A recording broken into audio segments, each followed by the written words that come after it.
Chile, tierra de volcanes, cordilleras y mar, un territorio moldeado por la fuerza de la geología. Es por eso que queremos que lo veas desde otro ángulo. Acompáñanos a hablar de fallas, terremotos e incluso de meteoritos. Porque la geología está en todo, en nuestros paisajes, en nuestra economía y en nuestra historia. Junto al geólogo Felipe Matthew, uno de los expertos que participó en esa epopeya, el rescate de los 33 mineros, aprenderemos y haremos un recorrido por el tiempo hasta conocer la riqueza que mueve a Chile en nuestro presente. Cada capítulo revela los procesos y el factor que nos convierte en una verdadera potencia natural. Esto no es solo ciencia, es el programa de Geología de Chile.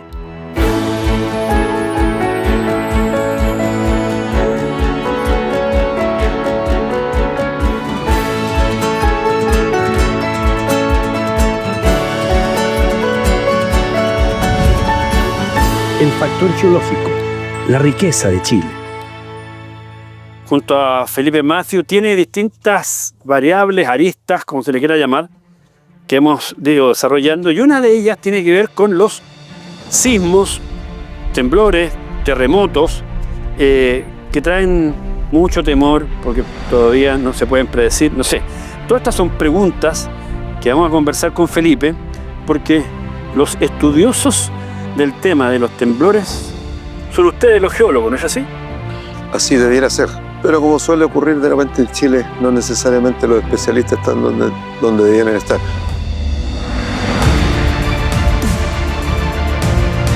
Cuando tú planteas cuál es la diferencia, digamos, o cómo debiera tratarse, la práctica, un sismo es una liberación brusca de energía que ocurre en la corteza.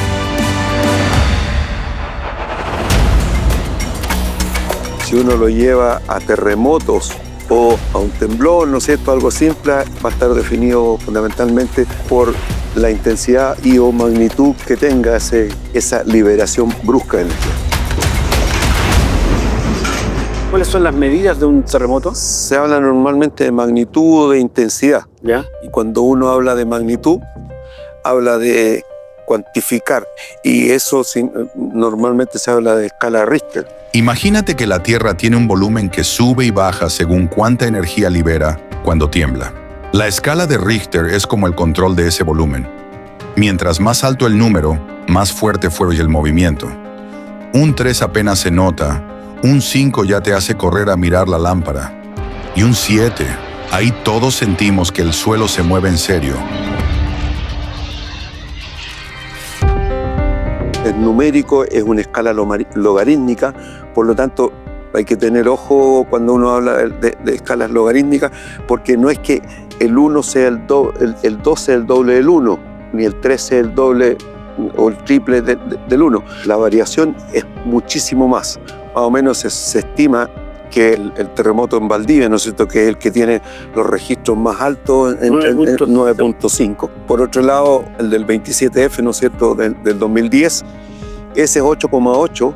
Si quieres saber más o menos un dato en términos de estimación, se supone que fue 25 veces más complejo, con mayor energía, con mayor daño, etc. El de Valdivia que el de Concepción, y ese fue de 8.8. Parece que entre un 8,8 y un 9,5 no hay mucha diferencia. Pero en realidad, el de 9,5 fue unas 25 veces más fuerte. Eso pasa porque la escala de Richter no suma, multiplica. Cada número representa una cantidad de energía muchísimo mayor.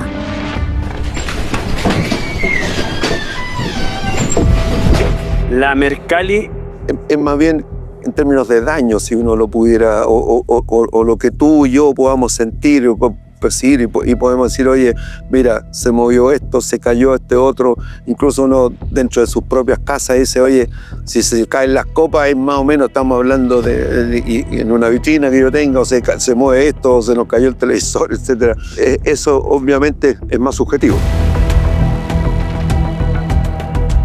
En cambio la otra es, tal como tú lo indicas, es más numérica, más técnica. La escala de Mercalli no mide la energía del terremoto, sino lo que realmente vivimos las personas cuando la Tierra se mueve. Va del 1 al 12 y cada nivel describe las sensaciones y los daños que produce un sismo.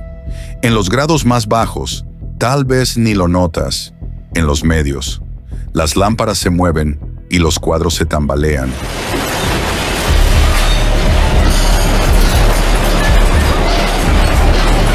Y en los más altos, las paredes se rajan, los edificios se caen y todo se vuelve caótico.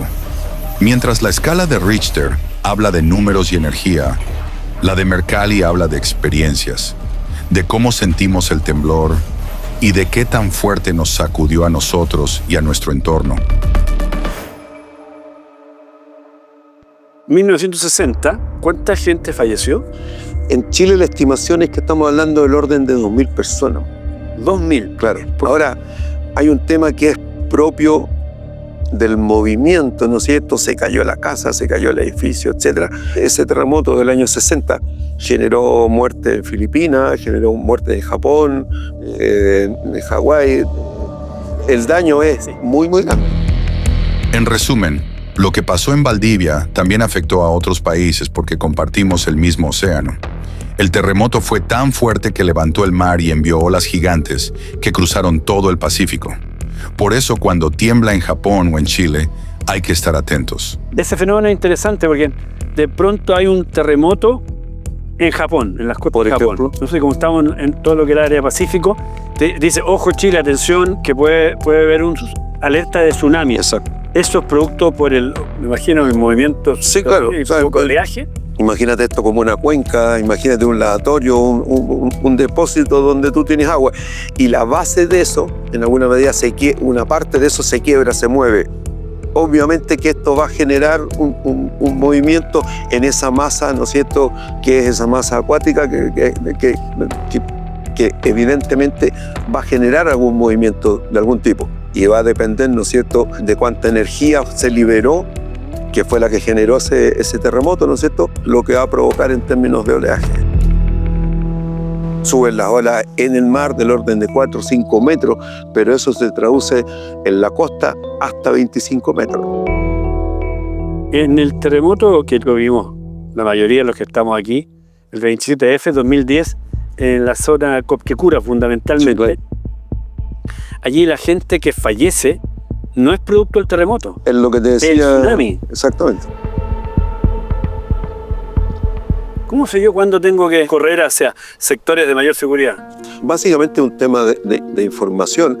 Y yo diría que cada uno de los terremotos o sismos que nos afectan a Chile, si uno los mira proporcionalmente respecto de la energía que se liberó, estamos hablando de 8.8, o sea, debe estar en el quinto o sexto lugar de los terremotos más grandes del mundo.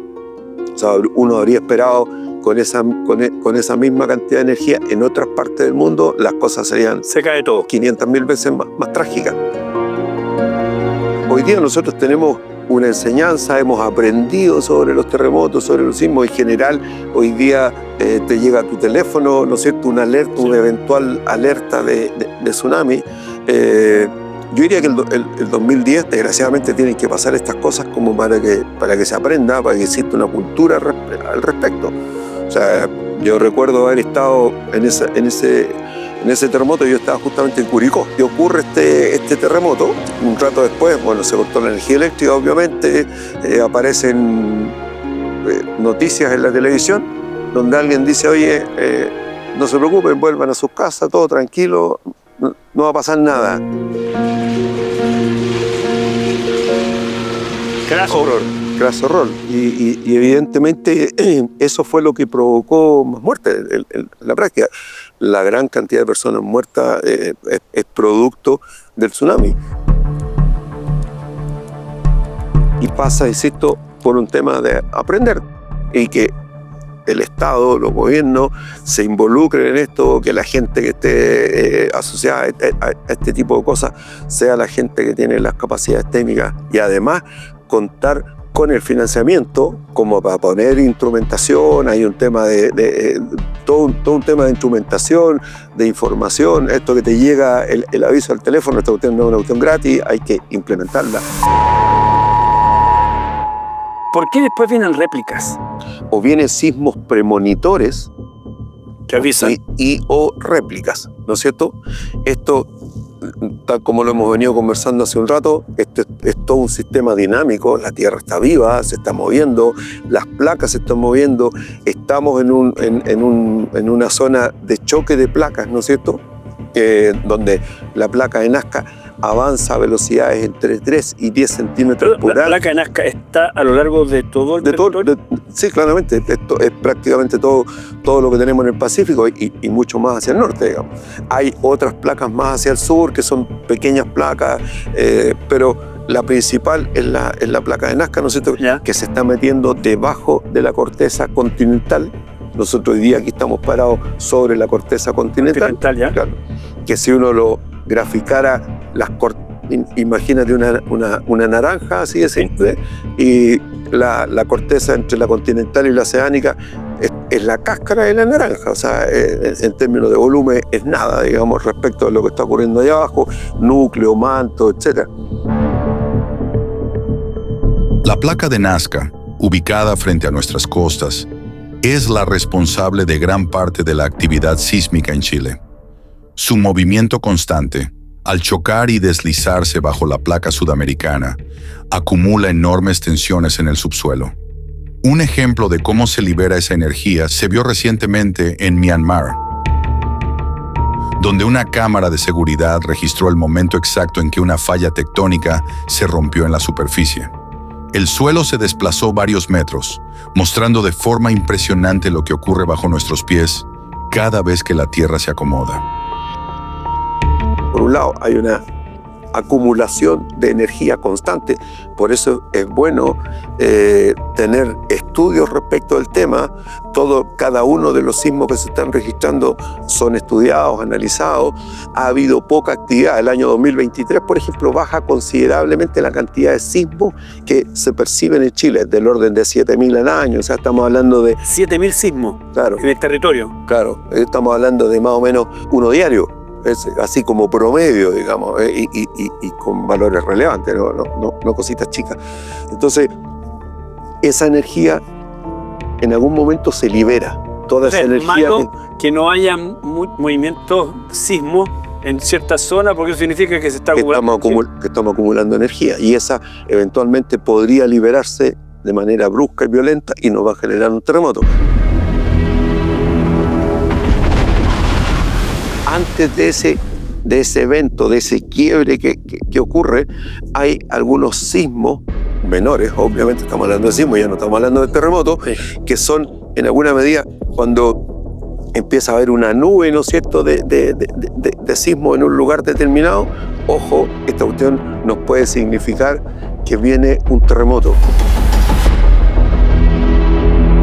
Si ocurre el terremoto, lo más seguro es que después de ese terremoto, y lo vivimos aquí en la zona de Quecura, Concepción, todo este lado, hubo una cantidad de réplicas impresionantes, 5 o 10 temblores más o menos menores fuertes, que el terremoto fuerte. Menores que el terremoto fuerte. Ahora, de repente cuando tú tienes uno, digamos, tipo 6, digamos, ¿habrá sido ese el terremoto o es un premonitor de...?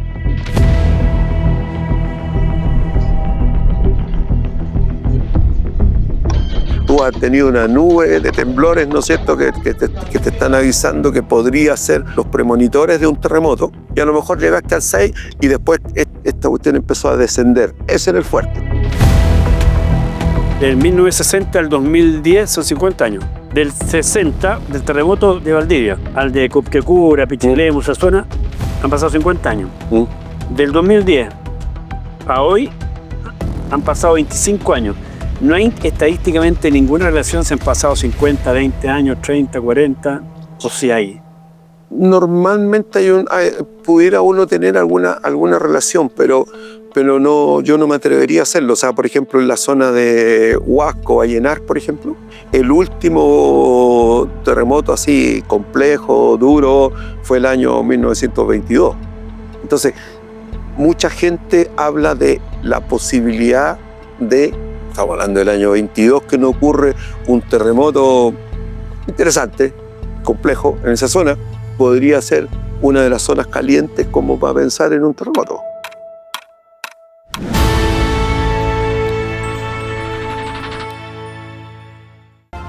El Centro de Estudios Mineralógicos GeoAtacama fue creado el año 2011 y a lo largo de los años nos hemos convertido en la instancia privada de mayor tecnología en el mercado chileno.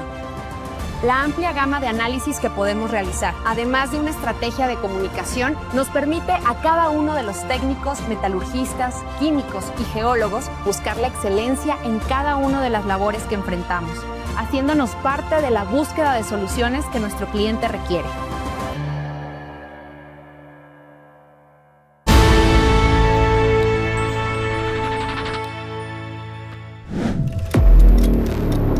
Y estamos en una zona tectónicamente activa, independiente de que en cualquier parte del mundo uno pueda decir esto está vivo, la Tierra está viva, se está moviendo, hay desarrollo, hay placas, hay esfuerzo, fracturas, etc.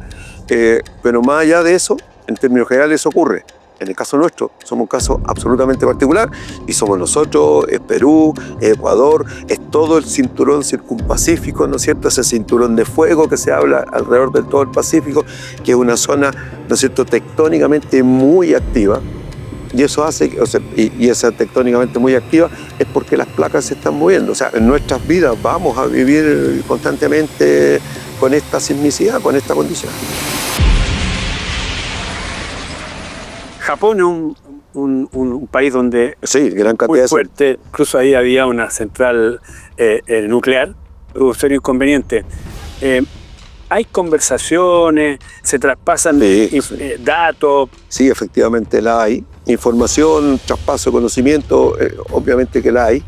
Y yo creo que en algún momento va a ser posible algún grado de predicción en términos de tiempo.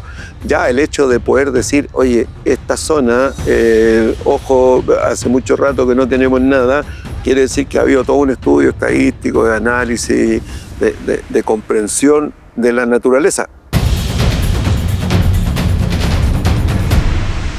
Vivimos en este mundo 60, 70 años, el hombre apareció en la Tierra en la última campanada del 31 de diciembre, si la escala la hacemos en un año, o apareció en el último segundo, ¿no es cierto?, de cuando pescamos el reloj y tratamos de hacer un paralelo.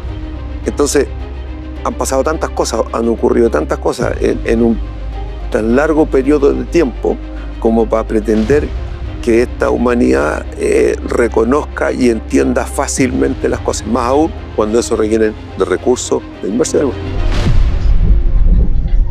Esta es la parte que preocupa. Un terremoto, temor, miedo, pérdida de vida humana, caída de construcciones. Pero desde el punto de vista geológico, tiene una parte...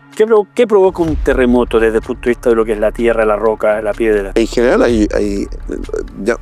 te podría llamar la atención, pero la ubicación de Concepción no es exactamente el mismo punto en términos geográficos, en coordenadas UTM, precisión absoluta. Se tiene que haber movido. El sector donde está la ciudad de Concepción. Claro, estamos hablando, insisto, en conceptos geológicos. O sea, no esperemos que se haya movido 1 kilómetro para que yo me percate que se movió 1 kilómetro, no. Geológico. Milímetro, tal vez más bajo que eso. Incluso hasta Copiapó.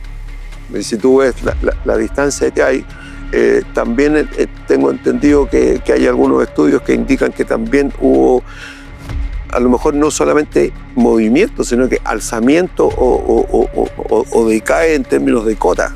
O sea, a ese nivel ocurren las cosas.